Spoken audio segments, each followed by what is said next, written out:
咁多位好，我叫 Gary 啦，今日未能夠到場啦，我都非常唔好意思。我其中一個生意項目就係線上落單實體燒衣服務，公司叫做香港衣紙 joespaperhk.com。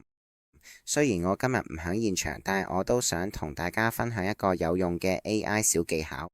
同大家分享之前呢，我都有個條件啦，因為我都想同大家做個朋友啦，所以請大家 save 我哋電話號碼啦，聯絡我有關燒衣，又或者分享一下 AI 最新玩法都十分之歡迎。俾大家10秒時間。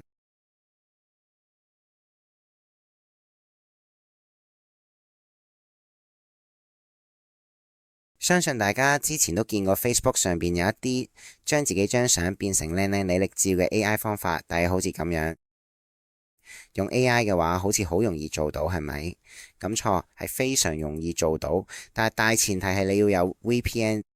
咁你可能會問VPN 係咩嘅東東？簡單嚟講呢，就係翻牆軟件。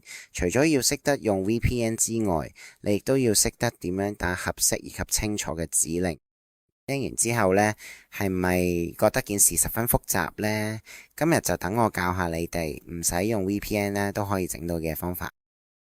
首先呢，瀏覽 LM Arena 個網址呢係 lmarena.ai。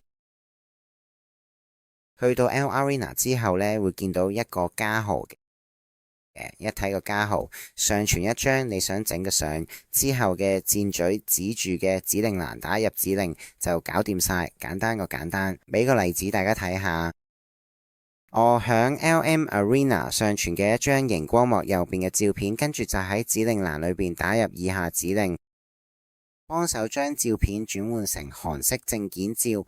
照片比例2:3，並換穿黑色西裝外套同藍色領帶。照片中嘅各項比例需維持不變，背景為白色。大家可以根據自己嘅需要呢，更改以上指令，例如可以加入美圖指令。